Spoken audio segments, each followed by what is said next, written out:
Make sure we're live. Okay, we're live. Alright. Ready, Manny? Yep, ready. 3, 2, 1. Hello, everyone. Welcome to episode 7 of the Brian Manny podcast. I'm your host, Brian. I'm here with Manny. Say what's up to the people. BMP, what's up, y'all? We What's up, back. y'all? We back. Took a bit of a week break to let everything process. And now here we are back, ready to talk about Raw and talk about some other things that I'm not looking forward to talking to, but I must talk about it because everybody is very interested what our thoughts are on everything going on in WWE because there's a lot of movement right now, and I guess we'll start there. So, before we get into everything, hit that like button and subscribe down for more podcasts.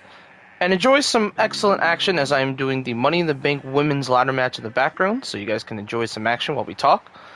And yeah, the rest from there, obviously WWE's got 2 pay-per-views coming up, so it's going to be an interesting time, but there's been a lot of dark clouds behind it, and we're going to get into that today and really talk about, what's really going on within WWE, because, man, there's some crazy stuff going on in that company, as they transition to a new phase of, WWE.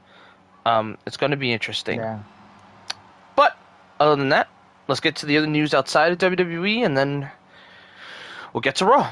So, firstly, in WWE news, we unfortunately have to talk about contracts being let go. What do I mean by this? Well, when a superstar's contract's coming up, any company, and this goes for any company has the right to talk to that person and re-sign them, let that contract go, or straight up just release them straight up if they wanted to before their contract expires. Well, WWE did 2 big contract let-goes this past week. And 2 of them really hurt, but one of them hurts more than the rest. Because it's a guy that we generally loved and a guy that should probably be in the company right now doing something. Because, my God, the way they did him was unbelievably bad. And we're going to talk about that specifically. But I guess we'll start with the lighter one, but this one still hurts a lot, and then we'll get to the main one everyone's talking about still to this day. So it was announced the same day that the other man got released, late Sunday night. We thought, okay, this guy got released. This absolutely pains me. This hurts. I have a feeling this is going to be it for the day. We got nothing else. But no, we figured out one other person that is in that same kind of family of, damn, they could have used him to do something else, also got released. Judgment Day member Carlito, Caribbean Cool, is set to let his contract expire in the next 2 weeks, and basically is not renewing. WWE went to talent relations to him last week and said, we are not renewing your contract. So basically, Carlito is basically saying bye-bye.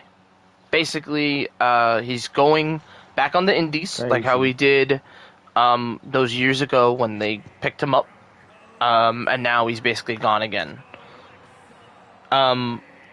Here's my reaction to it. So, from a fan perspective, this one is that word that me and Manny used when we talked about it for hours and hours when it was first revealed. Untapped potential. And that's a word we're going to use a lot when it comes to some releases. Untapped potential. What do I mean by this? Yeah. A person that had a lot of potential on paper, but it just didn't pan out. Either injuries, or they never used them, or they were on TV, but they never got to that full potential. That's what happened with Carlito. Carlito, was he the comedy relief in the Judgment Day, and that's why the Judgment Day was so much fun? Yes. It's true. I was one of the few that said Carlito is one of the best reasons why the Judgment Day are still really fun. Because they're really, really fun with him. But did he wrestle really any matches? No.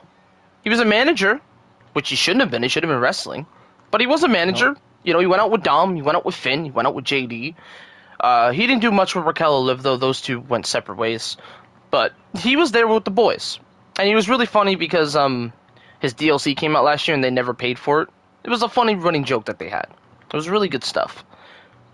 But the untapped potential wording is because you could have had him in the mid-card doing something It don't even need to be for a title. It could just be like enhancement talent where he could just help younger guys get into the business kind of situation. And he didn't use that. And it made me sad because Carlito is one of the OGs. He's one of the guys that, when I didn't get a chance to see him in his prime, but when I went back and watched, I understand why WWE I gave grew up him. watching Carlito, Yeah. He was iconic. I spit in the face, and people who don't like to Don't be like- cool. be It's funny cool. thing we speaking on that about that. It's funny because someone posted the Triple H segment where he spat in Triple H's face. That's kind of that's kind of try it's to kind of show funny. his alleged feelings, but he didn't post that. But I mean, the point is that Carlito meant so much. He had so much potential to be a world champion or a contender, at least a contender for a shot at the world title. Because he was always used on the mid card scene, wasn't really pushed to the world title scene, but he had good runs, especially with his Intercontinental Championship runs mostly. But I think during his first run, which was I believe the U.S. title, if I'm not mistaken, he defeated John Cena way before John Cena was chosen by Vince McMahon. So I find that pretty crazy that happened first. However, he showed that he had a chance to become a world champion, especially in this run. And it was so special to see him join the LWO. But unfortunately, then he went to Judgment Day, which was a great pickup. But eventually, they did not use him after he supposedly recovered from injury, and all he did was management role. Was it iconic? Yes, because he made probably one of the most famous and most brutal spears, probably of all time, by Braun Breaker. But just one last thing before I, let Brian, finish up with his thing on Carlito. Hey, I respect you interrupting. You know him more than me. Like I said, I respect Carlito no matter what, but I respect you butting because you've seen his prime and his era. I didn't get a chance to, but I understand. I understand your side. Absolutely. Yeah. But the point is, though, with Carlito, it is sad that they could have used him for so much more, and like he said earlier, potential. But yeah, that's just my say on it, and I wish him luck no matter where it is, whether if it's back in Puerto Rico or if it's somebody else that gives him, a big company that gives him the opportunity that WWE never gave him, and which is why it's always good for competition, whether either way. So no tribalism on this side, because at the end of the day, we want. Well, for me and Brian, for sure, we love wrestling at the end of the day. Absolutely. So, absolutely. To continue on your stay, Brian, my fault. Yeah, I was kind of doing the introduction, but I respect you interrupting because, again, you knew Carlito a little bit more than me. I was a little bit ahead of my time before I got a chance to see Carlito. But going back and watching some of his previous work with, obviously, his brother Primo and everything, yeah, man, like, he had a lot of potential to win many titles in WWE. He did win the tag titles. He won the Intercontinental. He did win U.S. So, I do agree.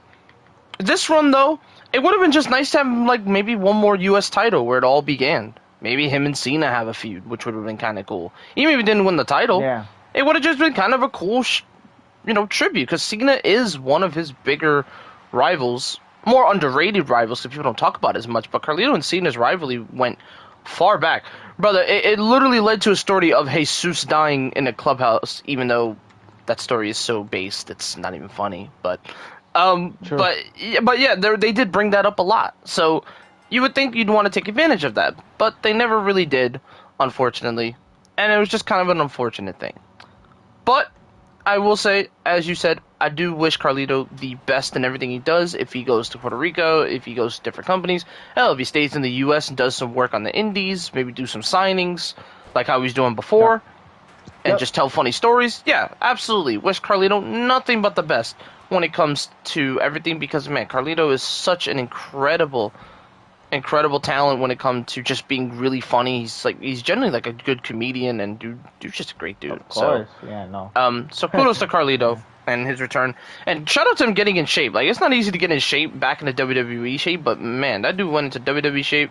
I remember that iconic return to Puerto Rico for Bad Bunny. That shit was iconic. I still remember how loud it was in there when he returned. I hope that they go back there again. I hope so, because we need it for our people. I would love for them to go back. I mean, they're working, funny enough, with Carlito, who just won the Puerto Rican Championship, which congrats.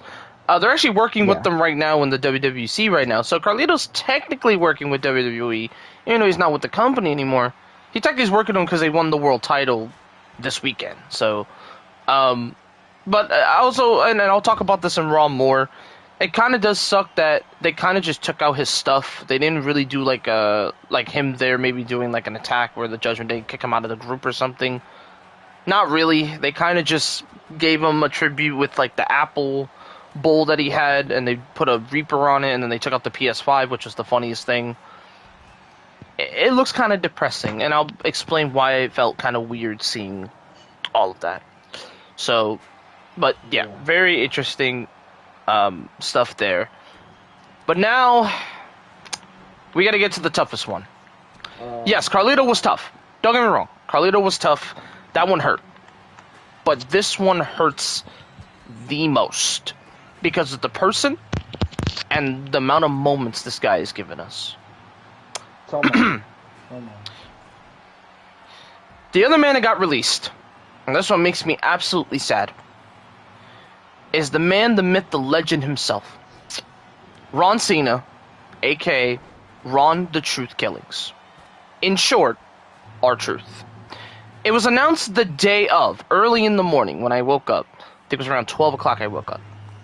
To hear the news that WWE was not renewing R-Truth contract. I thought it was a prank. I thought he was hacked. I thought it was shits and gigs. I didn't think it was true. Because you would think WWE would love to keep a guy like that around who could help the younger talent get into the company and just have like a great feud with a young guy that's getting called up from NXT or potentially something like that. You would think you'd want to keep him. But no, that was not the case. R-Truth was generally, even though I think he was playing into his character a little bit saying he got released, he didn't get released, but it was more of a thing of his contract being let go. Basically, they let go of his contract. They're not resigning him. He's basically being let go, basically. The biggest shocking, release in a long, long time, in my personal opinion. This one was massive. So I'm gonna read out Truth's message. Truth did put a message out when it was announced he was being let go, and this was the message. This is R-Truth on Twitter. I'm sorry to inform all of you. I just got released from WWE. I want to thank WWE for the ride, but mostly I want to thank each and every one of you who was along for the ride. Thank you for all the love, support, and appreciation you have given me over these years. Thank you, and then he did the prayer emoji. Other superstars chipped in. Here's Rhea Ripley. In all seriousness, this is literally so heartbreaking. Thank you, Truth. Lola Vice from NXT did a bunch of sad emojis and heartbreak. Trinity said, I hate this so much. Even Zelina did a very long text. This is what Zelina had to say. Thank you, Truth, for everything you are as a performer, but also everything you are as a person. You always have in my ear and a hug for everyone. You were always so kind to me, whether it was an extra just coming in to looking for advice or co-working getting a laugh with you every week. You're forever a star, a genius, a pro, and someone who persists as always being felt. Your sentiment in history as one of the best. Love you. That was Selena. Bailey, lucky to have you. She did like kind of the bandage heart. Scarlett even chipped in. Thank you, Truth. Alexa Bliss, thank you, Truth. Even Shotzi. I did not ask for you. Shotzi as well. Thank you for all the joy you bought in wrestling. Even the modern day Maharaja, who's not even in the company anymore. Thank you for everything, brother. I'm sure I'll see you soon. Even the evilest guy on Twitter, and you know this from experience, Manny, even Ricochet had to play out of character. You're an amazing talent and even better person. Go enjoy your life, and that shows how much R-Truth has, touched people in a way, in a very inspiring, way, and, it's just, he's just touched so many lives. He's helped talent throughout the years. He's made so many moments. I gotta admit though, I've known Truth for a little minute. I think the same time as you during 2011. Well, probably a year earlier than you, but you know what I mean. Like 2012, 2011, around that range. Same time range. And the first time I saw him was during his heel run, his starting heel run. Even though he'd been a face for many years, this was his first time in many years since probably in his TNA days. Turning into a heel, and boy, was he a monster, but he was so funny at the same time.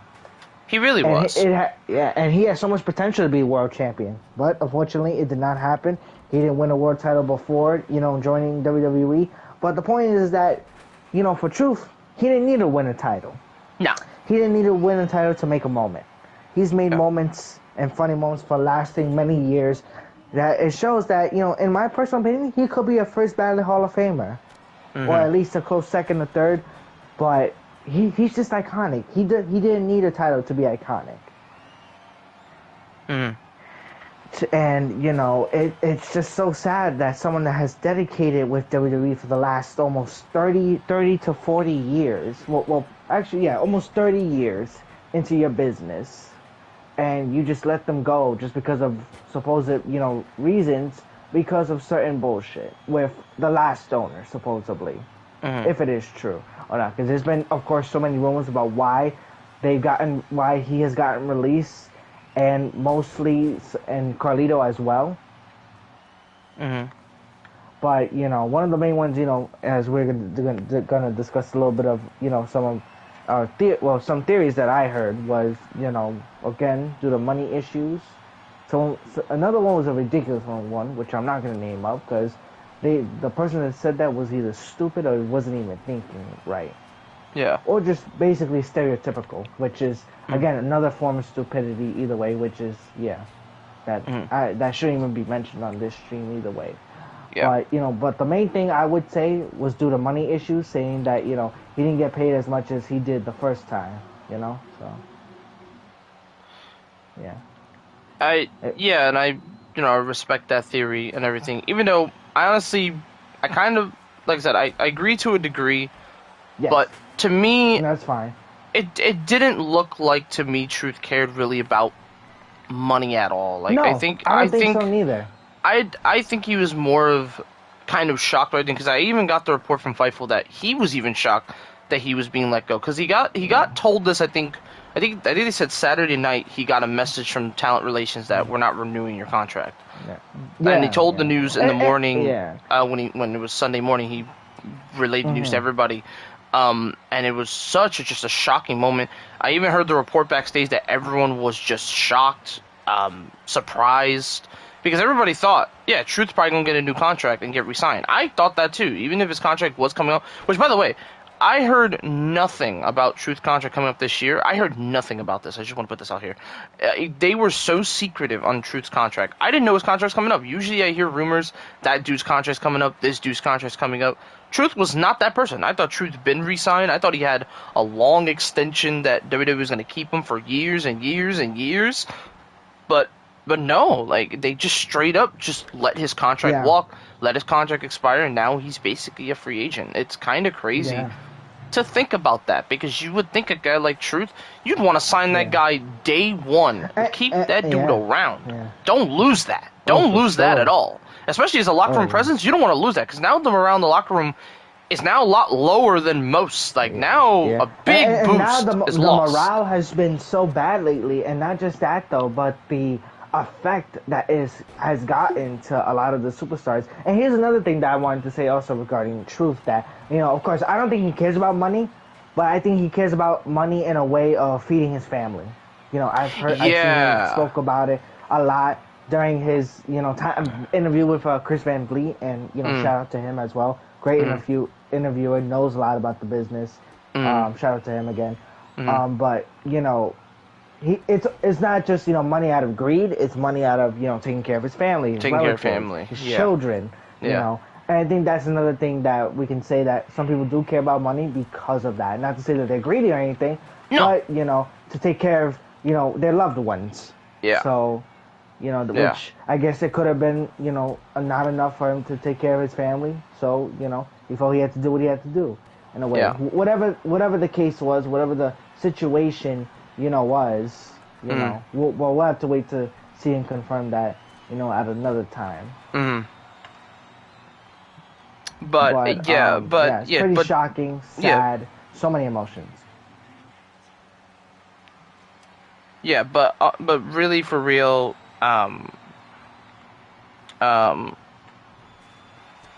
like it just hurts. Like, I just think, just to wrap it up, I guess, for me, one of the moments that I knew from me that I was like, Truth, really just like will always remember for me.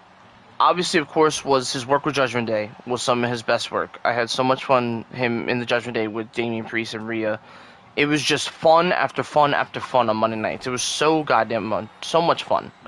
The stuff with JD, super goofy but just mad fun. Um, uh, freaking Tom Mysterio, absolutely hilarious. And I also love, you know, this is a funny moment that in my head I thought I would hate, but it wasn't even supposed to happen. I think he talked about this on Chris Van Fleet. In 2017, he was in the U.S. title match with Shinsuke Nakamura, and he was not planned to win. It was going to be Shinsuke winning, but they botched it Yes. so bad. They turned into Oh a good. God. They turned into a good. Because guess what? Yeah. Truth won the U.S. title and had a short reign with it. And it was hilarious. Him and Carmelo were teaming up at the time. It was funny, but it was great at the same time because Truth won his first title in years. And that reign wasn't supposed to happen. But they were like, you know what? Audibles happen. You know what? Truth, you can hold the title for a little bit. And by the end, I believe someone else won the U.S. title after that. But it was funny that Truth actually had a U.S. title reign at that time. Because I wouldn't have thought he never won a title again. Yes. Other than And obviously... it was shocking though too. You know, at first it was a little upset because of Shinsuke, but then at the same time I'm like, wow, big shock. But It's at the same time, Truth. I'm so glad Yeah. that he won a title at least. And you know what You know? he did? And this is something I will always, always respect about Truth. He made a shit-looking title. That 24/7 fucking green title Yep. that Mick Foley That was interfered. given. He made it great. Like, all the segments he did, all the work he did, made me watch a WWE just for those segments. Yes. And WWE was bad at that time. Like, it was like 2019, It was. 2020. It was bad. Yeah. And you know who made it good? The 24/7 division. Truth, you know, Drake Maverick, Reggie, Jinder, Dana Brooke, all the people that worked together, but who made it truly amazing are Truth. Our truth, yeah. Without Truth, it's not the same. It was so much fun just to see Truth make a title that looks so bad, great. And Yeah. while it did get a little overabundant, I can't forget about Tozawa too. Tozawa's a ninja was hilarious too. But my point is, while it was crazy and probably over the top, absolutely, just something about it because of Truth's presence made it work. Like him And saying, because I'm it was the profitable. 24/7, 7-Eleven, I-95 world champion, and he won it for like 16. He basically beat Ric Flair's record and won it like 50 times. It was so stupid, but it was so funny at the same time. Bro, it was so funny. It got a Brock Lesnar segment. You gotta be so funny to get a Brock Lesnar segment with Paul Heyman before the Royal Rumble. Like, that shit, oh my god, it was just pure comedy. But it was so fucking good. I could never hate on Truth for that. And I could never hate on the 24/7 title then because Truth just made it so good. Even though that title is goddamn ugly, Truth just made it so entertaining, and I could never hate on that. I really can't. I can hate on that era. I can hate on that era so much, but I can't hate on the 24/7 division. I can't do it because Truth made it so good. So I'm very thankful for Ron the Truth Killings for making eras like that and winning titles in funny ways and having just funny moments in general. The Ron Cena stuff he did recently was awesome, and I can never hate on Truth ever. Yeah, if you man. hate on Truth, you don't know fun. You don't know fun, Yeah, and you don't you know need. truth, and yeah, you need to. The truth shall set you free. In a way. On God. Well, no, I mean, the man has made his career iconic without a world title. And I can sit here and say that is rare for anybody to do that ever. That's the hardest Absolutely. job to probably ever do. So Yeah. that is why I think R-Truth will always be a rare breed, in my opinion. Yeah, Not just absolutely. comedy, but willing to, do so much for the business. hmm And it took me so long to know that he was a former world champion in TNA after so many years. Mm. Which I didn't even know that. But I didn't know to he won see the him- NWA's World Championship. I never knew that. Yeah, at I first, only yeah, found no, out it took me years later. I found out years later that he was the NWA's world champion, and he even worked with Road Dogg before the New Age Outlaws, and I was like, well, damn. So he's been around years, but it took me a while to understand that and be like, damn, he's just been around Yeah, forever. It was unbelievable how much he's been around for. But yeah, Truth. Yeah, I generally, so for truth's sake, whatever he does, and I'm not going to speculate here because I want to respect his privacy. yes. Whatever he does, if he goes back into wrestling, or if he just says, I'm done and I'm going to retire like with my family, you deserve everything coming to you, bro. You deserve everything because you're generally just a good damn person. Like, you are just the nicest dude I probably have ever seen. You've done so Yeah, much for the business. You've he's given back. yeah, You've helped people in the locker room. Hell, there were many stories of NXT talent, basically lost in the shuffle. And who came in to help and give them advice? Truth. Truth came in and helped. And that's something I could respect as a person for sure. And he was a true kind of mini locker room leader. Like, you had probably your outspoken locker yeah, room leaders, but then you had the genuine that's willing to give you advice. And Truth was one of those yeah. people. So kudos to Truth. Kudos to Ron Killings. And whatever he does, if he goes back to wrestling, if he just does music, 'cause he also has a music career as well. If he just relaxes and enjoys his family, he deserves all of Yeah, it. He's done so much. He's made so much yeah, money with so much merch. He's done it all. Ron Cena became the yeah. highest selling shirt in a span of a week. Brother, they're not even in the US anymore. I had to go to the UK to get my shirt. That's how much it Oh sold out. wow, I really? I had to use a VPN Wow. and go to the UK just to buy a Ron Cena shirt. Like, because they were It just work. coming to Wait, it pre-order. works for the regular stores. I didn't even know that.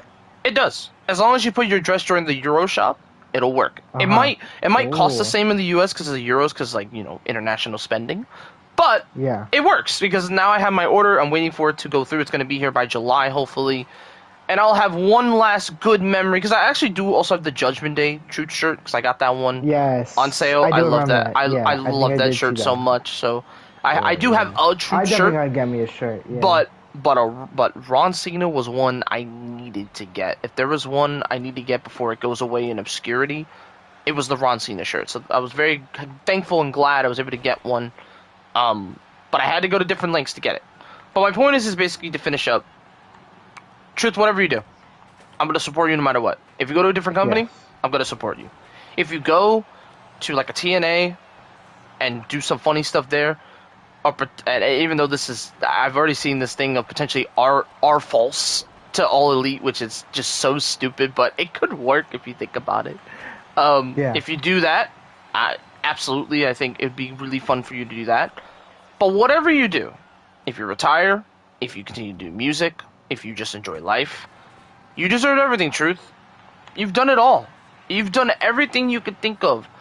And I will say this, before then, I said it, the Hall of Fame of jokesters, our Truth is there. But now after seeing everything he's done, even with that world title prestige, brother, that man's a Hall of Famer. First ballot. I don't give a fuck. First ballot Hall of Famer, our Truth. If he ever gets to the WWE Hall of Fame, I'm gonna be the happiest dude on the planet. And I hope he does. Because again, the best part about it, when they let go of their contracts, there was no beef between the two companies. So thank goodness. There was not off on bad terms, thank God. So maybe Truth comes in for a Hall of Fame induction in the future. He absolutely deserves a Hall of Fame ballot, at least. He really does. He's earned that. First ballot Hall of Famer for me, for sure. Yes. Yeah. First ballot, or he's got to be in the least top 2, top 3 ballot of Hall of Famers that will always be iconic, no matter what. No matter what. Yeah, absolutely. Okay, that's enough sadness and depression for me. But I Yeah. just had to go down memory lane because Truth has done so much for my life, making me laugh. Dude, there were times where I was so depressed and I needed a laugh, and all I pulled up was our Truth funny moments, and I was fine. Yep. That's how good he is. That's how fucking good he is. So it sucks that they had to let it go like that go. But for Truth's sake, man, I just wish him nothing the best. I genuinely wish him nothing but the best. There's nothing more to it. So kudos to Truth. And Yeah. yeah, just really, really, really, just a sad releases, but Unfortunately, the business is a tough fucking business, and that's the thing I Yes. hate about the business these days. But it is a tough fucking business. Um, it's a tough business. It really is. Um, but now we're gonna talk about Monday Night Raw. We're gonna go through it. Yep. Again, this was a very strange Raw because of all the news and everything. This was a tough Raw to get through, not because of the product or anything, but just kind of just the burden of everything behind it. So if we're very indifferent on certain things that they, did, it's because of the truth in the releases. It's going to take time to simmer. Like Money in the Bank, while it's probably going to be a really fun show, it's going to be hard to process that, you know, Yeah. tr- The you know, process of what just happened. You yeah, know. yeah. So, and like I said, one brand that luckily is going to be fine in the end is NXT, because NXT's got a big showcase coming up at Worlds Collide. That's one show that I'm pretty comfortable watching and being like, you know what, this show's about to be hype as fuck. It's Money in the Bank that's going to be a little harder to watch because of what happened. But again, that's just kind of my thinking of it. So I'm very grateful that Worlds Collide is going to be easier to watch because it's genuine talents that are going to showcase on WWE greatness and show why WWE signed AAA. And I'm happy they're doing this because we haven't had a Worlds Collide in years. So it's going to be fun, don't get me wrong. But it is going to be an interesting pill to swallow when we get to Money in the Bank later in the night because of what's going on. And it wouldn't surprise me if LA Knight does more We Want Truth chants. And by the way, keep that movement going. Prove to WWE why they fucked up. Keep doing it. Please. Let the fans have the voice because, like, it's so frustrating that we even have to go to that kind of movement. But Yes. that's Yes. life. Absolutely. That's unfortunately life. And Absolutely. life fucking Absolutely. sucks. Yeah. But yeah, I mean, to finish it off, on my side and our side with our truth leaving, wish him nothing but the best. Whether if he retires and finishes off his career in a high note, defeating after losing to his childhood hero, or if he comes back into wrestling in a different company. All respect. Nothing more. Okay, on to Monday night. So, we started off Monday night. We're going to get right to it. We started off with CM Punk. So, CM Punk is set for the main event later tonight. Is going to be in a Money in the Bank qualifier with a Grande Americano and a guy he hasn't fought ever, which is crazy that this match never happened, by the way. AJ Styles, the phenomenal one. That match has never happened, and we're going to get a little taste of it later in the main event between those three. So Punk obviously comes out and talks about, obviously, the Rollins situation and what's going on with him and Rollins and his group Bronson Reed and Braun Breaker. And basically saying how it's an uphill battle and just trying to deal with this new Rollins group has been a pain in his neck. And I'm like, yeah, absolutely. It's a pain in the neck to deal with that kind of group with the size of Bronson Reed and the speed and future of Braun Breaker. It's not easy. It's not easy by any means possible. So I can understand Rollins' pain, but also Punk's pain specifically when it comes to this. But Punk got one thing on his mind. You know what that is? Money in the Bank. Because in his eyes, before the results, he said, I'm going to qualify for Money in the Bank. I'm going to win Money in the Bank again, and I am going to cash in. And he called out the GOAT. He called out Cena. He called out Cena. He wants Cena. If he gets Money in the Bank, he wants Cena. He wants Cena, and he basically called The Rock a bald fraud, which was fucking hilarious, and honestly, just great. You know what? He deserves it. For the first time in a long time, I feel like he is right. CM Punk is right. He's 100%. Well, he's mostly been right about most things, but he's absolutely right in this case about Cena and The Rock's relationship. Absolutely. Like, it is such a true fact. So, it was a really fiery Punk promo halfway through. But then halfway through, Sami Zayn, who has his own issues with Seth Rollins and the rest of his group, here comes Mr. Sami Zayn. Sami Zayn comes down to the ring. He basically says, Punk, you're literally the only hope we have. And what he means by that is he's the only person that has a chance to basically save us from this potential Rollins future thing that Rollins wants to do. And he basically says, you got to win one for us. You got to win one for the gang. You have to win one for us as a locker room and us as a group. You got to win it for us. You got to do it. And to that, I respect why Sammy said that. Because if you think about it from Rollins' perspective, he's kind of a, not really tribal chief, but a mini tribal chief when it comes to the way he approaches his new group and his future and everything like that. Just, the way he approaches it, right? So, I agree to a degree that Yes. Sammy's got a point. The way you save, Rollins from making his future thing the future and win the briefcase, you gotta stop him. And Sammy's correct.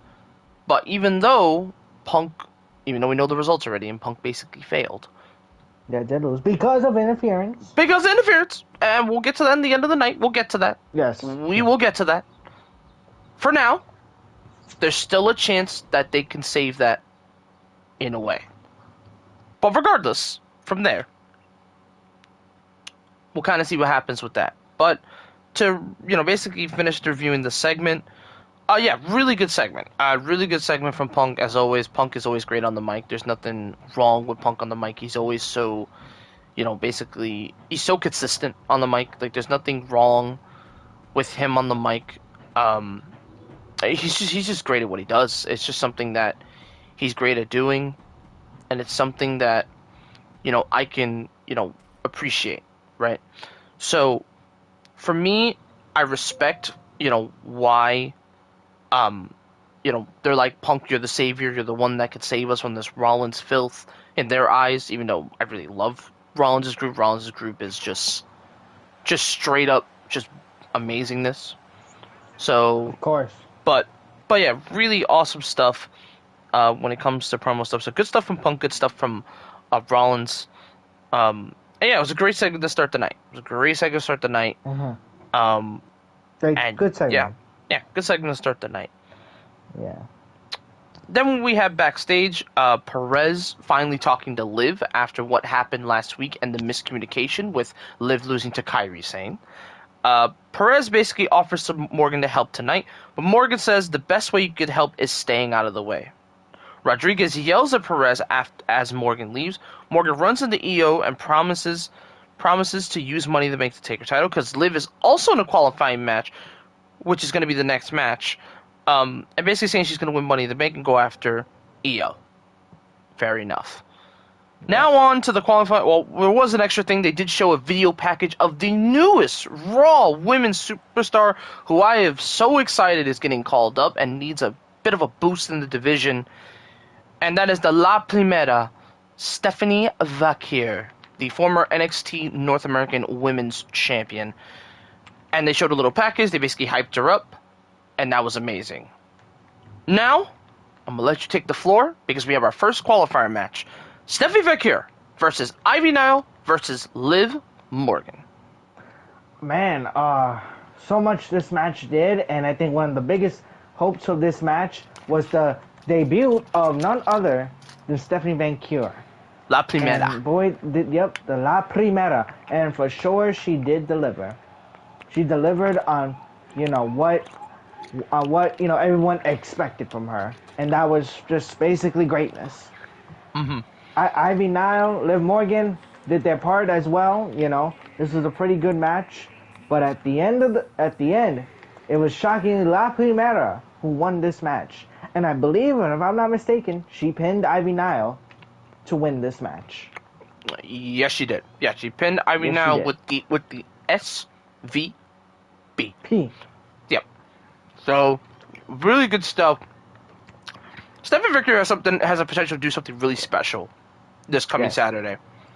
She's going to be teaming up with one of my favorite women in the NXT division, Miss Hot as Hell Latina Lola Vice, taking on two of AAA's top women in their division. I don't quite remember names. I'm sorry, I'm bad with names. I forget their names. But apparently Vaquer used to fight them at like age 15, and there's a deep story there. Not with Lola specifically, but with Stephanie Vaquer. So Stephanie knows her very well, and they're doing a fun tag match with her and Lola Vice.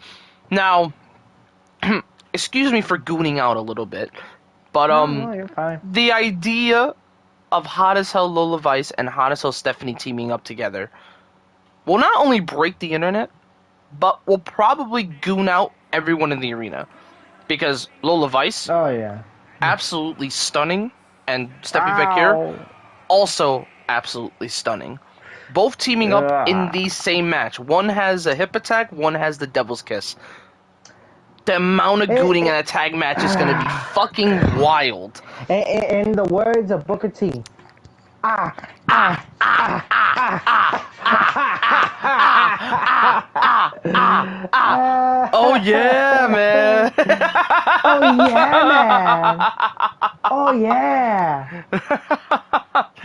Oh man, what he did for Stephanie in NXT is hilarious. But no, in reality, I'll stop gooning for a second. No, it should be a fun tag match, a cool showcase for AAA, but a great showcase for a tag team that I've been wanting since day one in Stephanie Vecchio and Lola Vice. They've been teasing this tag team match for a long time. Yes. It's now happening. At Worlds Collide, tag match, Stephanie Vecchio, Lola Vice. Not only going to break the internet, but also going to be a fun tag team match. But then Stephanie, hopefully not too much damage, has to be healthy enough, heal up, and fly over to the Intuit Dome because she is qualified for Money in the Bank. Yep. I don't know how she's going to do that, but I'm intrigued because now another person, which, again, we will talk about later, are both doing double duty for Worlds Collide. It's going to be kind of crazy. It's going to be a crazy 2 nights for these two superstars. But for Stephanie has a chance to not only become one of the younger Money in the Bank holders, but also she has a chance to make an impact immediately on the main roster. Like, generally just win the literal Money in the Bank, become Miss Money in the Bank, and have an opportunity to basically win Money in the Bank, which is crazy to think about this early on. But she has a genuine chance here, which is going to be interesting to see, and everything. So we're going to see if it happens, but there's a massive potential that could happen. But yeah, really good qualifier, I guess, from my perspective. Really good qualifier.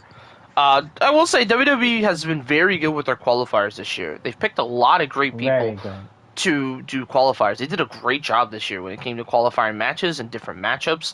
I will say, though, my favorite out of all the qualifiers, because I believe this is it, all the qualifiers are now done. I will say the Lucha 3-Way qualifier was my favorite, which is Chad Gable, Penta Zenomero, aka Penta, and Dragon Lee.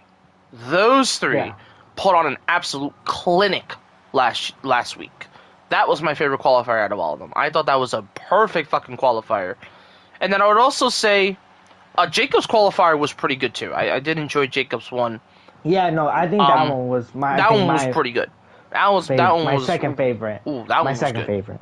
That one was good. Yeah. And then on the women's side, probably Julia's qualifier was fun. I would say Roxanne's also was pretty good. Oh right, yeah, Roxy's was good. Yeah, Roxy's was good. The potential of Rhea's was there, but then obviously prayers Zoe Stark got hurt. But kudos to Kairi Sane and Rhea. Yeah, seriously. And shout out to Rhea and Kairi for making a matchup on the fly and doing a 1v1. Kudos to those two in the time. But yeah, easy, my favorite qualifier. The 3-way with Chad Gable, Penta, and Dragon Lee. And my favorite women's one,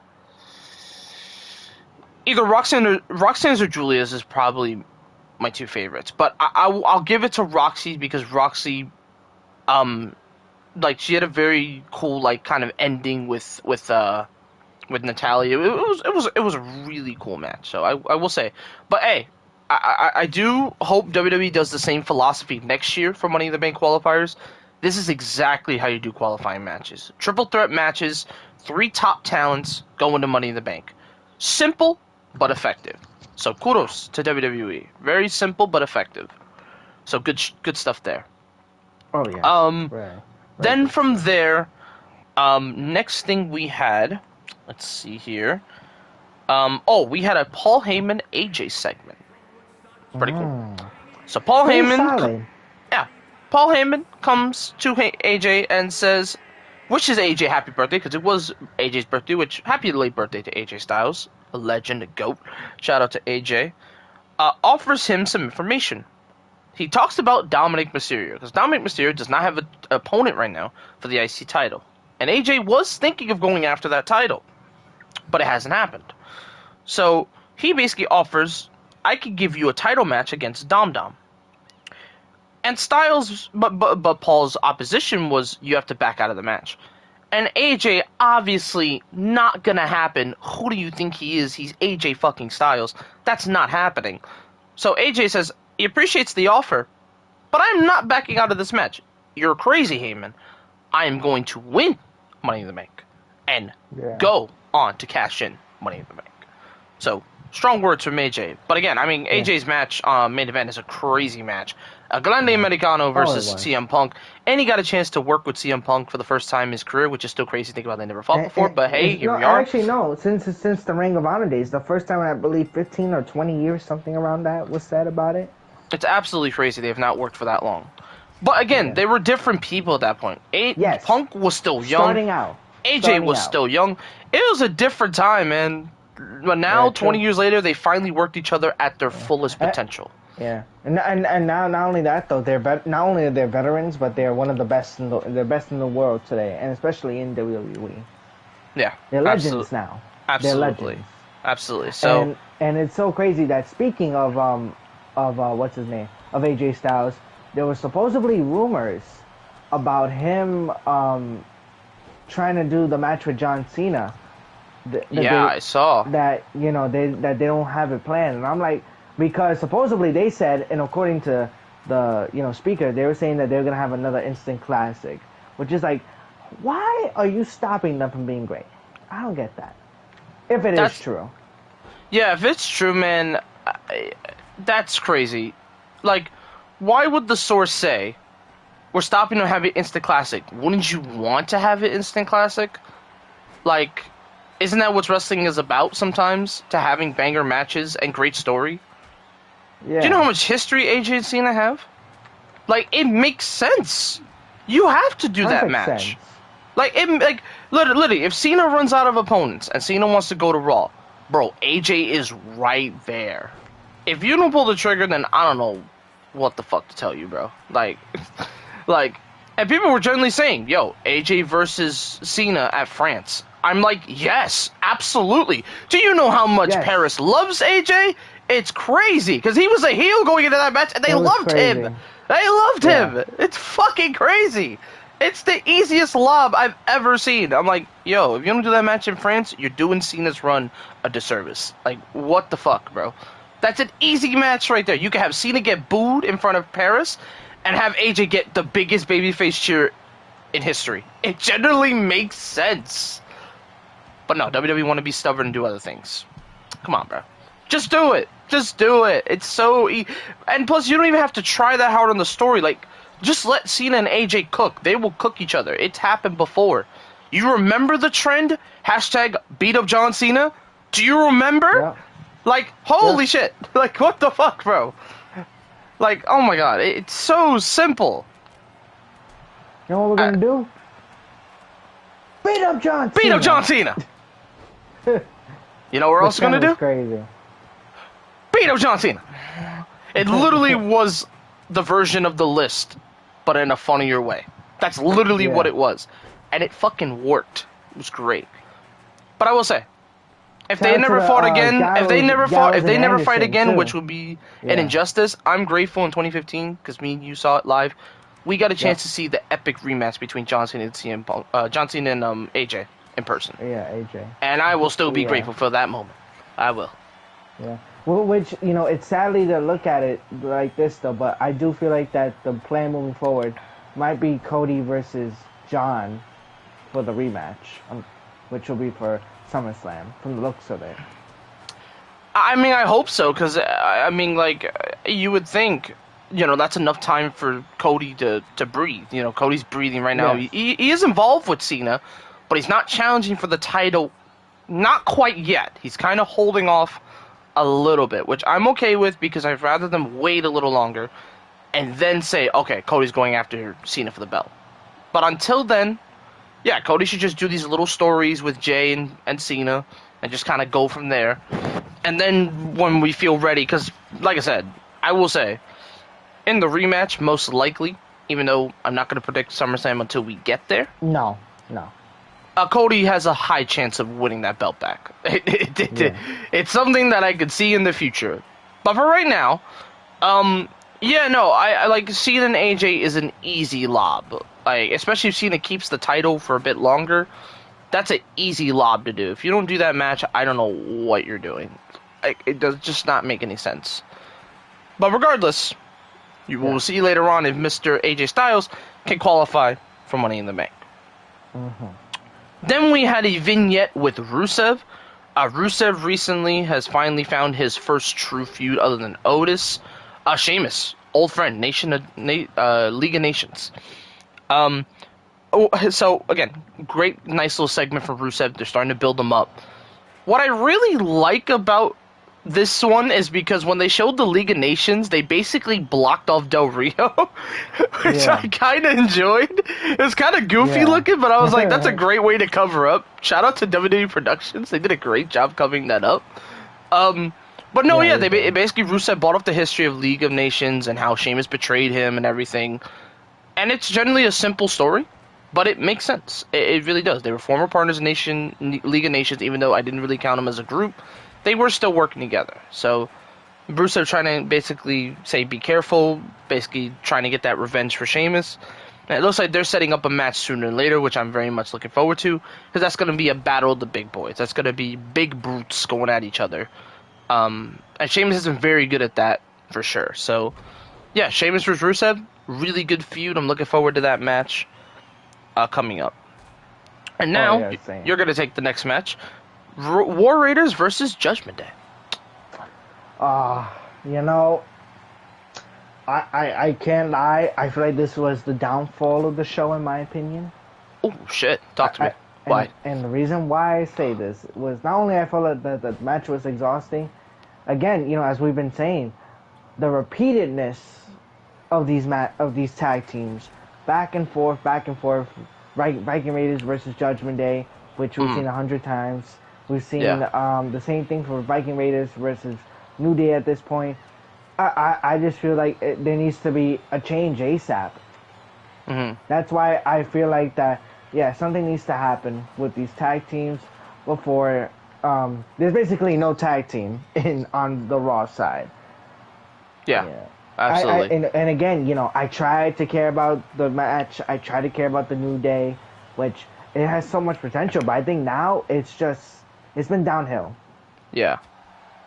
It's been downhill at this point. So,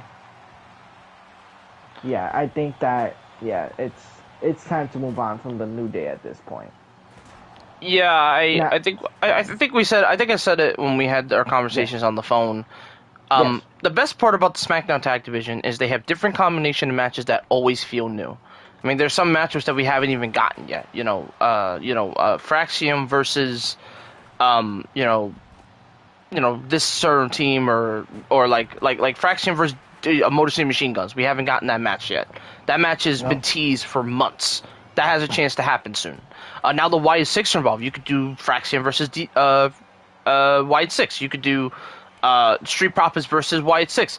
Like, the difference with SmackDown is there's so many different combinations of things you can do on the SmackDown Tag Division that people will generally enjoy. Like, people are loving, Fraxium. Even with their shit music, everybody's loving Fraxium. Everybody loves the Street Profits. Everybody loves Motor City Machine Guns.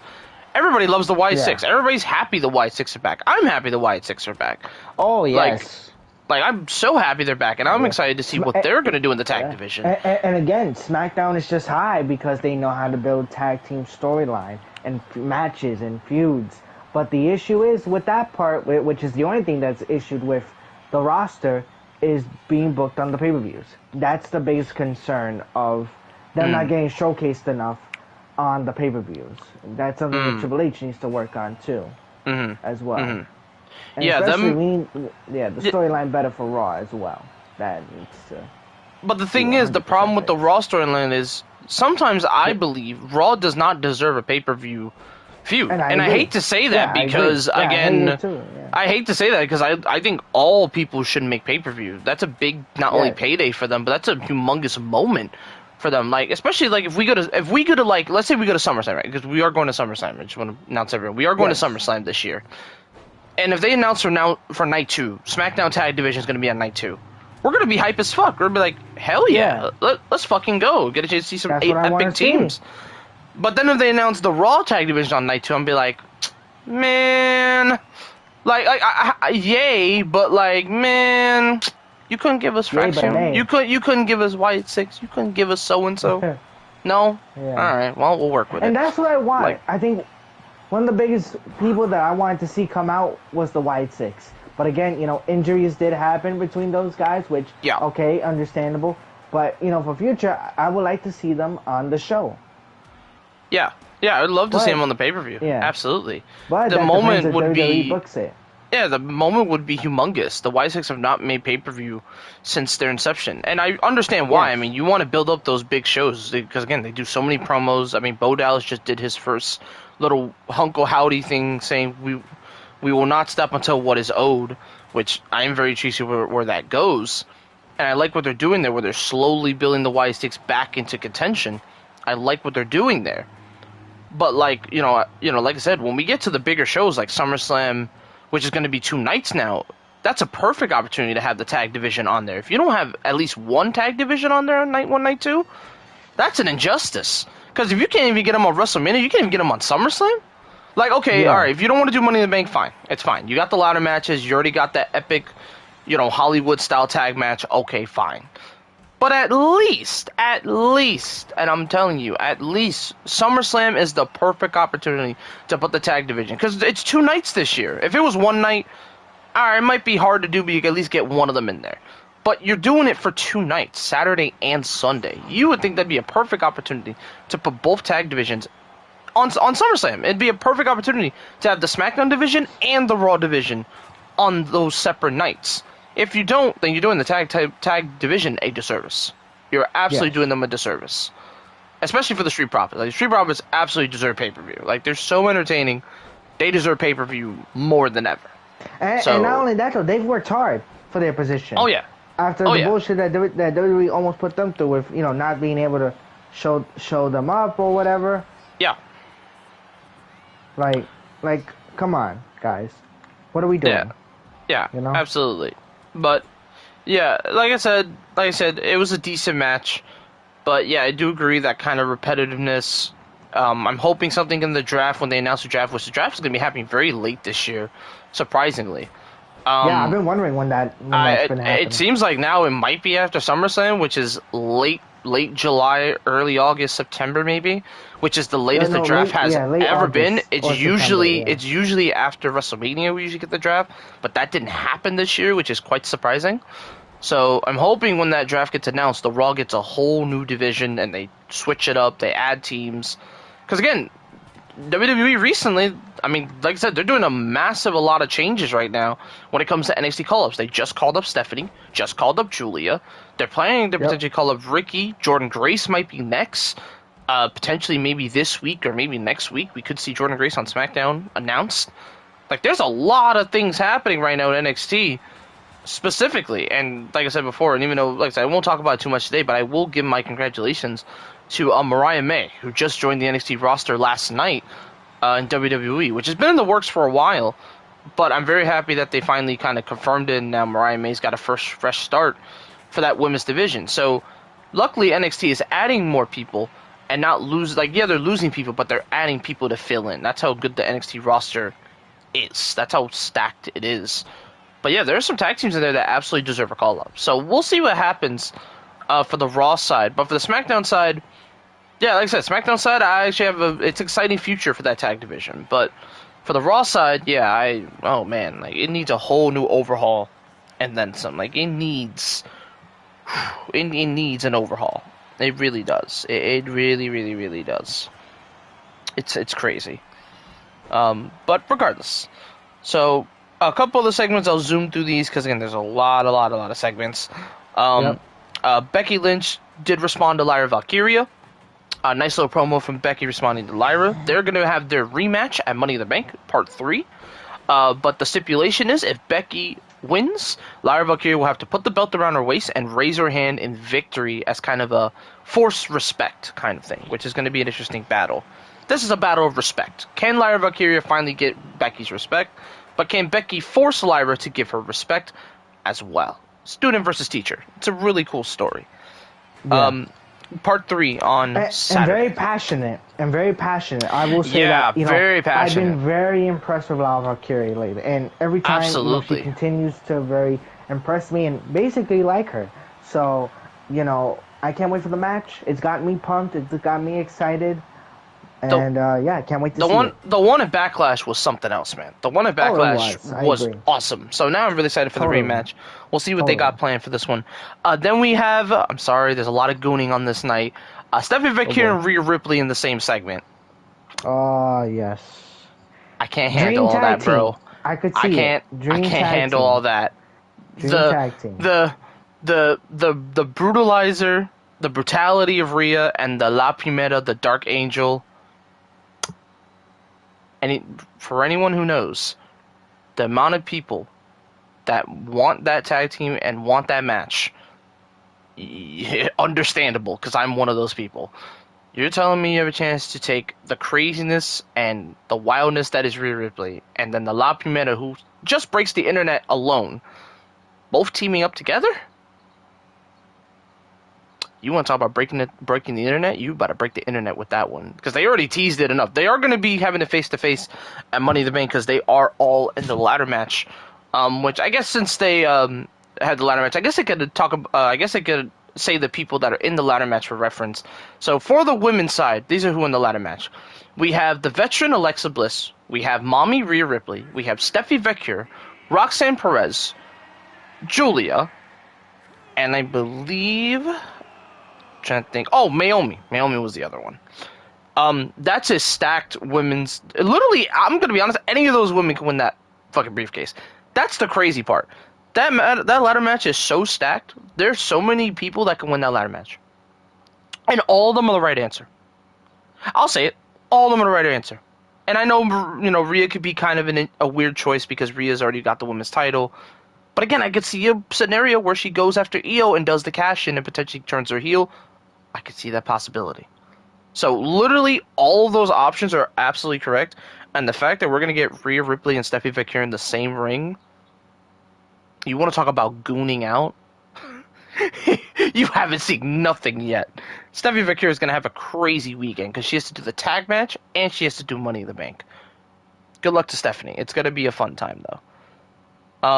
That's why, I feel my fault. I'm saying that's why I feel that, I can see those two becoming tag team champions in the future. Watch out for the future. If they really need a tag team and they want to keep Rhea face, because I know she wants to go after Io probably around SummerSlam, yeah, that's not a bad idea. Not a bad idea at all. I wouldn't mind a tag team title run. Maybe them go after Liv because Rhea has a mess with Liv in a minute. Wouldn't mind that. Wouldn't mind that at all. Okay, on to the next match. We got Sami Uso, aka Sami Zayn and Jey Uso, versus Braun Breaker and Bronson Reed. So, this is the first time Bronson Reed and Braun Breaker have teamed up.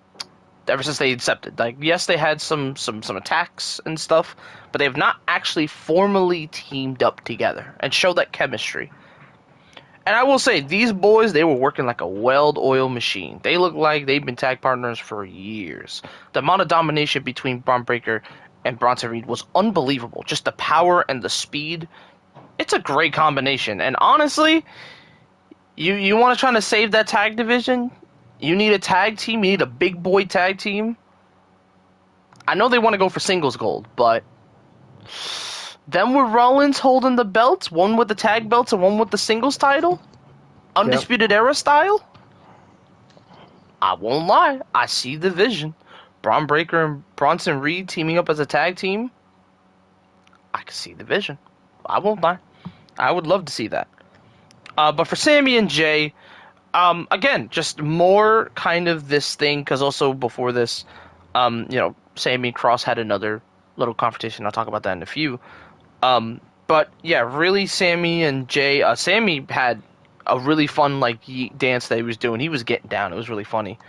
Um, but unfortunately, this match did not end in a contest. There was a DQ finish with Seth Rollins hitting double curb stomps on both Jey Uso and Sami Zayn, basically sending a message: nobody's stopping us. And who is stopping Seth Rollins right now? This team is too good. It's crazy. But tag team match, solid tag match overall. It was a nice kind of debut for Braun Breaker and Bronson Reed. Bronson Reed's first match in months, and he looked Yeah. healthy. He looked healthy. He looked Yeah, good. he did. He He looked did. healthy. Looked like he didn't He lose a did. step. So good to see. Um, but yeah, pretty much simple booking. Rollins comes out, double stomp on Sammy and Uso, all of them both laid out. Then it looked like they were going to do another post-down breakdown, and then CM Punk comes out with a chair right before his match at Money in the Bank. He already had his gear on, just to even out the odds. So, Yep. fair enough. Um, Basically what happened there. Then we had a Judgment Day segment with Liv Morgan and Finn Balor. So Liv basically pulls Finn aside and says Liv basically isn't happy with Finn Balor using Roxanne to win. But Balor basically Yeah. says Morgan might be jealous, which that's what Finn Balor wants. Finn Balor wants you to feed into that jealousy. I know what Finn do. You a smart bastard. You a smart man. Balor insists there's no plan. Morgan trusts Dominic Mysterio, but Balor wants her to trust him. With Morgan gone, Balor assures Mysterio and things are all good, which looking in the dark we're in, yeah, I'm not so sure about that. Yeah. Then we had our next match, Raquel Rodriguez versus Kairi Sane. What's the next thing? Yep. Ooh.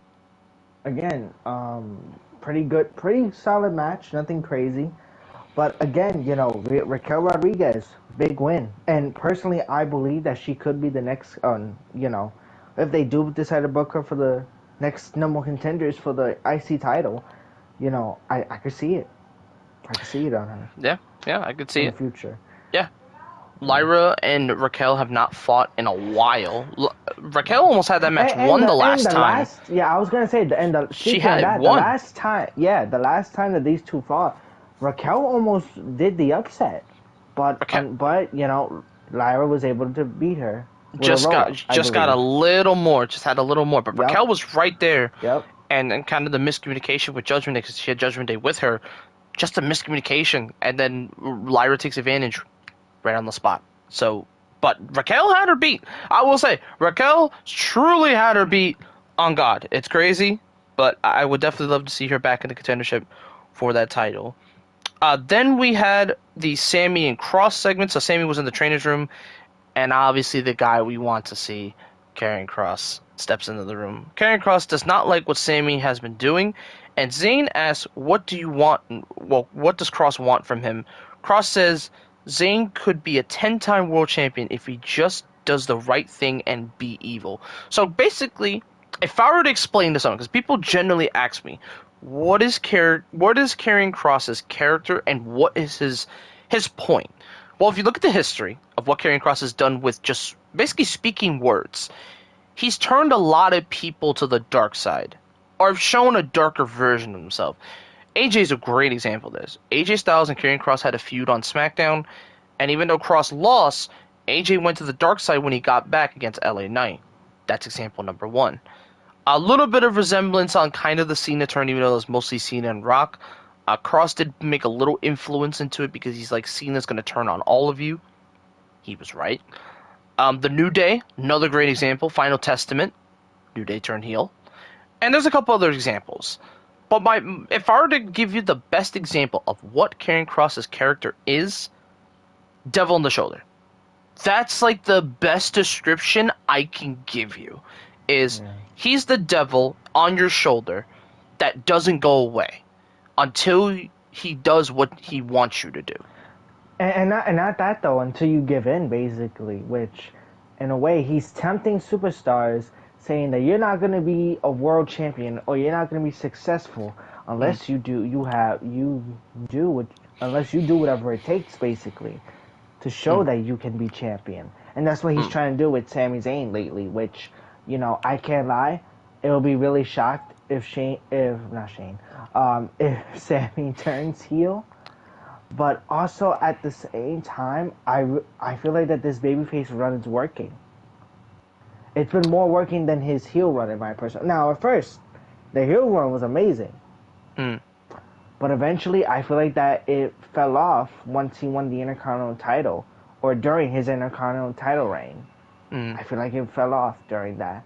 And did it hurt him? A little bit, but not that much. Until he joined the Bloodline. mm, And that just changed his career and trajectory for the rest of WWE. And mm-hmm, that's why, I feel that in a way he has to not only face Karrion Kross, but prove him wrong. Prove him that mm-hmm, he doesn't need to go to a dark place in order to mm-hmm, have a successful career on the main roster. And no matter if Karrion Kross loses, I want to see him on TV. That's what I mm, want.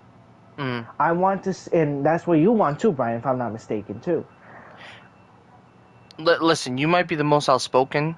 I've been the more patient because Cross Yeah. is respectable with his fans. He loves his fans. He Yes. loves Of us course.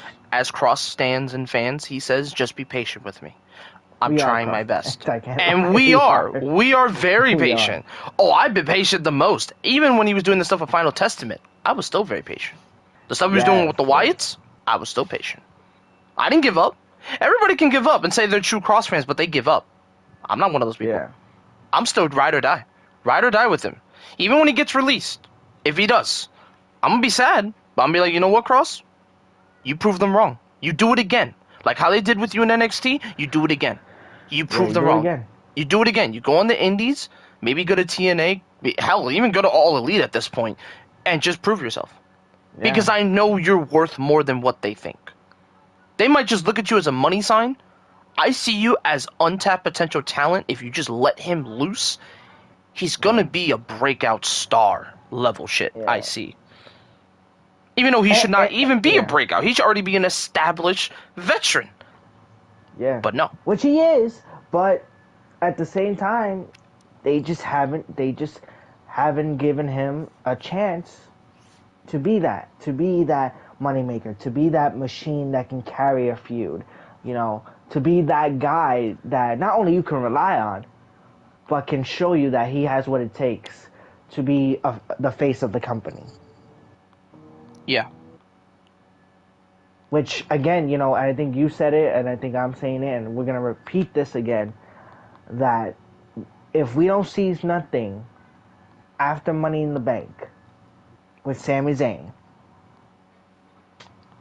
what are you doing? Yeah. Absolutely. Why you have him Absolutely. there for at this point? Let him go. If you're not gonna use nobody, let him go. And I respect Cross for saying he doesn't want to get like I respect him for saying he wants to make it work because I think he can work in WWE. WWE just has to do it. It's not even he's done all the heavy lifting. He's done the social media post. He did the epic fiery interview after WrestleMania that got praised. He has now he sells his t-shirts and the shows. He's done all Yeah, the heavy lifting. Now it's on WWE to pull the trigger. It's not Cross anymore. Cross has done everything you want him to do. Everything. Now you just got to pull the trigger. You just got to pull the trigger. You pull that trigger, the rest is history. But again, are you going to pull that trigger? Is the question. Because you might see him as a dollar sign, a great high seller. He's got the second most high sell shirts this year. But are you going to really pull the trigger, or are you just going to use him as a money grab and just release him after? yeah. Like, After the let's hype be is real gone. here. Let's be Yeah, real. Let's be real here. So, I don't want that for him. I want him to say, "Hey, WWE's working with me," but I don't know what that portails. So we'll have to see after Money in the Bank. That's the true test. What is going to be happening with Karrion Kross after Money in the Bank? What is planned for him? That's what we need to know. But until then, we just have to guess, wait, and see, and be patient. But yeah, it was cool to see him on there. It was cool continuing kind of that. Again, he's getting more because last time he was being very nice to Sammy. Now he's being more kind of angry towards him, saying, you better do the right thing. And now Cross is like, he's about to let loose, which is what we want. So, we'll see if it happens. Also, we had Gunther backstage after the thing that he said to Jay. Next week's is the rematch after Money in the Bank. Jey Uso Yeet for the World Heavyweight Championship against Gunther. It's going to be an interesting match to watch because, you know, I will still continue this.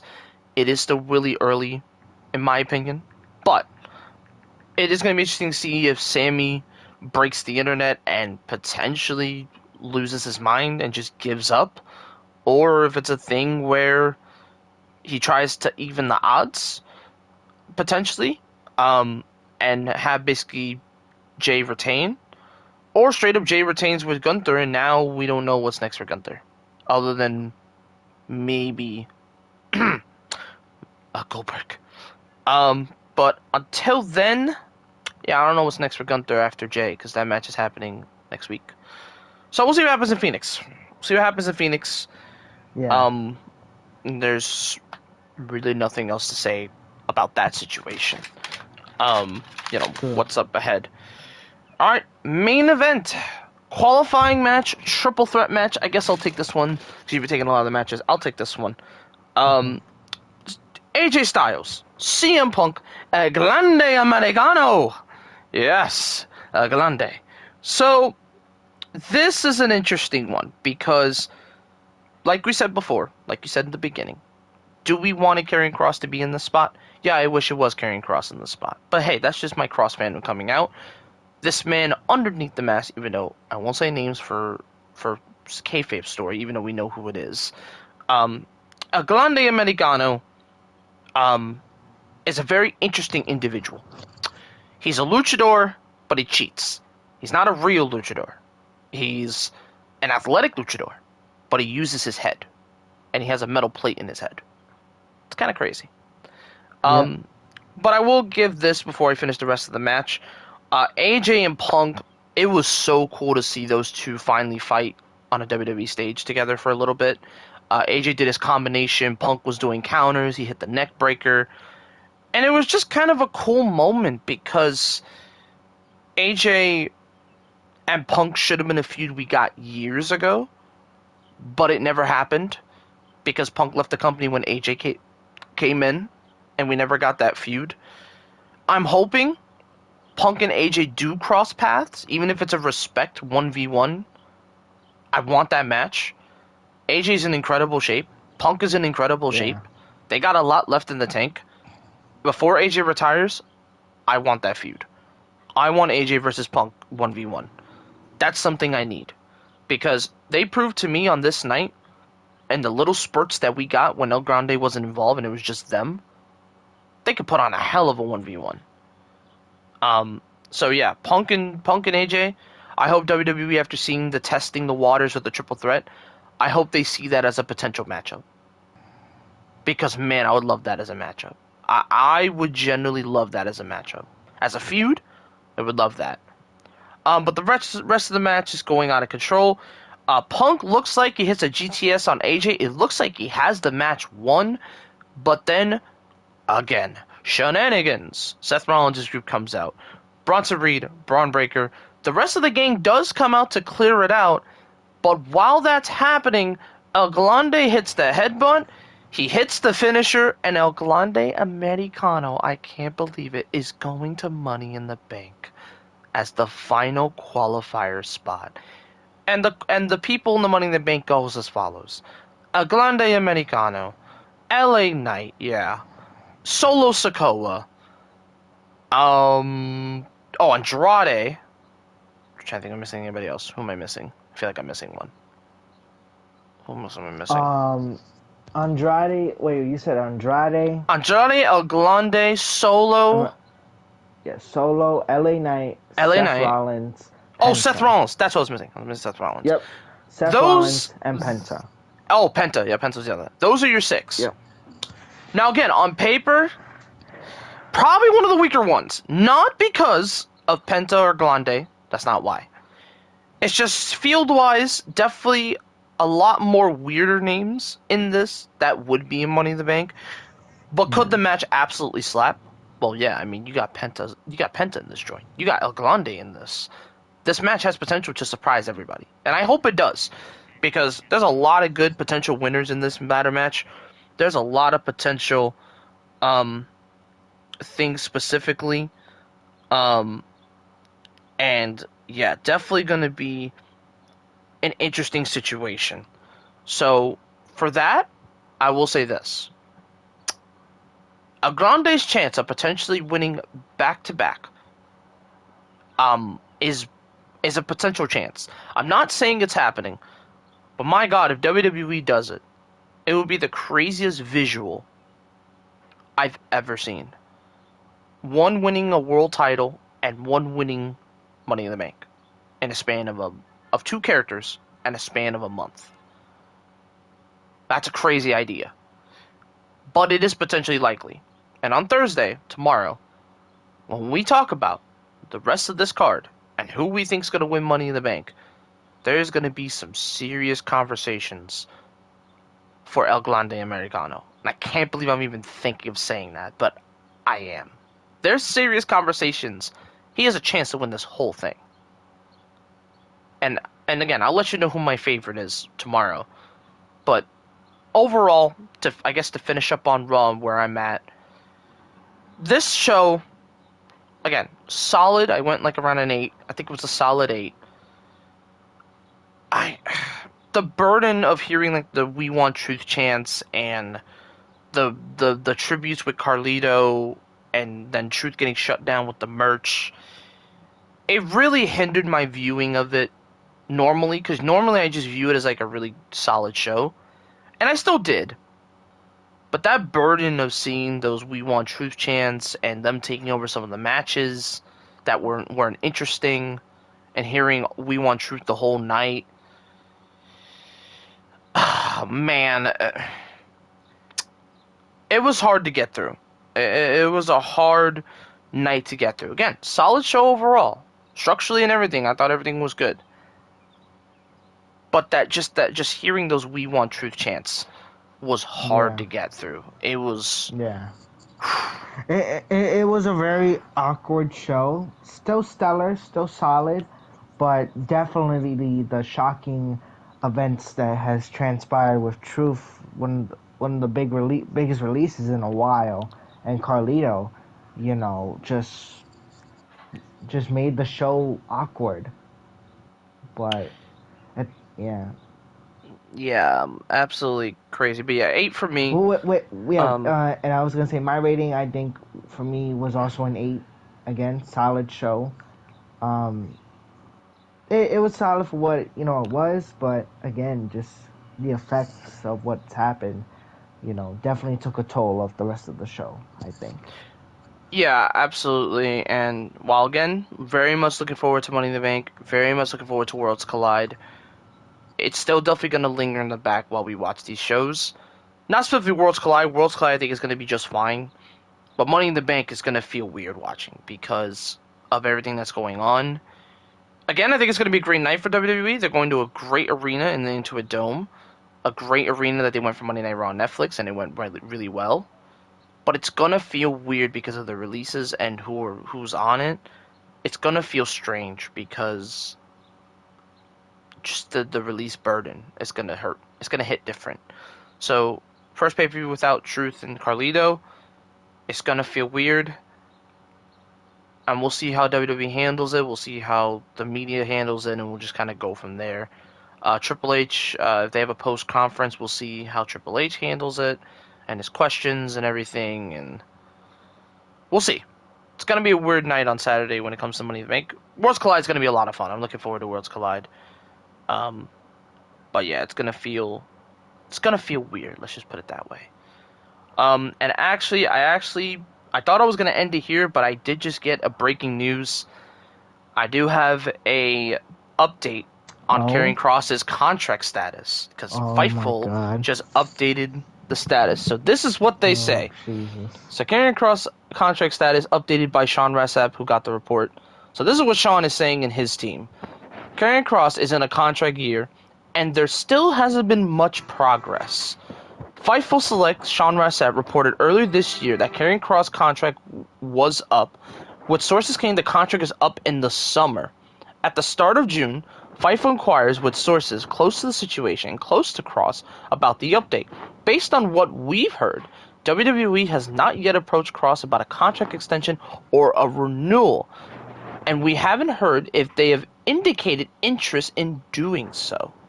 WWE typically notifies talents within a month or so when their deals are expiring that they won't renew. Of late, though, WWE has been happy to keep their talent television up until they have notified they will not be renewing or approaching an extension. As best we know, there are still a few months remaining on Kross's deal. We will find out more. That's the report. Oh boy. So, WWE, surprisingly, has not approached Kross with a new contract extension.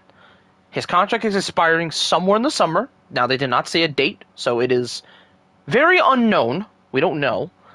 But they have not approached Kross with an extension yet. Now, right now, I wouldn't be as worried, especially if they start using him now. Then I would say they'll probably work it out.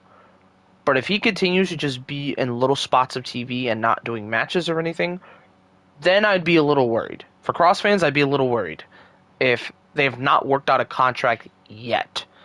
Because usually WWE works out contracts in the background later in the year, and they sign the straight up. That's what happened with Drew McIntyre. Drew McIntyre went dark. They let his contract expire through summer. He was working without a contract, and then they re-signed him with The Rock in that big meeting during the summer. They re-signed him, and he was set for the rest of the year. And they announced that after WrestleMania that he was staying with WWE for the next 5 years. I'm hoping the same for Kross. I'm hoping once they start using him and they have a story for him, that they come up to him and say, we want to resign you. And I would assume Kross would resign because he wants to make it work. But again, things could fall off quickly, and Kross never gets that call for an extension, and Kross could potentially let his contract go and be a free agent going into the summer. So it's really up to WWE. Now, like I said, Kross did everything you need. Now it's up to WWE to make that call. Do you re-sign Kross? Or do you just take the sales that you got from him and let him walk? Now it's WWE's part. Kross has done everything you can. Now it's on WWE to make that choice. Because if I was a betting man, or if I was a guy doing these contracts, I would have easily re-signed Karrion Kross on the dotted line. I would have made sure he was locked up. But again, that's just me. I don't do business. I don't do contracts. I just read into contracts. I just read into extensions. That's all I do. I don't do contracts. I don't know how the business works outside. Yeah. All we know as fans is what the sources give us or what the news gives us. It's just a fact. But we'll see. We'll see. We'll see what happens. Yeah, no. Yeah, we'll see what happens, what the future holds, and yeah. Yep. That's it. That's everything. We'll see. If we could do a Money in the Bank. Prediction. A prediction. If it can't happen this week, then I'll just post my predictions on Instagram. You guys always follow me on Instagram, of course. Follow my man Manny, of course. Link in the description. But yeah, if we can't do a review this week, because my birthday's coming up, so I am gonna be away. I'm going to a baseball game on my birthday, and then I'm gonna go have a nice lunch with family for my birthday, have a nice celebration. And yeah, so if I'm not around, you probably won't see us until the Money in the Bank review, either Sunday night or late Monday afternoon, most likely, depending on our schedules. And we'll get you guys a review of Money in the Bank and kind of just go from there. But yeah, thank you so much for joining us for our Raw reaction / releases reaction and everything crazy going on with WWE. We'll see what WWE does. It's kind of a scary time right now for employees, and I wish them all nothing but the best. No one is unfortunately safe when it comes to releases. There's no safe lists where, oh yeah, you're safe from not getting released. Kind of a scary time. Yeah, scary And times in wrestling I wish this time. everyone in WWE the best of luck. I wish people that got released already. I know some of their contracts are now their clauses are expiring. Like I know Elena Black or Jade had her first interview. Gigi Dolan is coming up. Um, and then there's a couple other 90-day ones like Shayna Baszler and others that are almost up as well. So it's gonna be a fun time for summer for people that want to see old former WWE stars out on the market. It's gonna be interesting. It's gonna be fun. We'll see where some of these people go. What's their plans?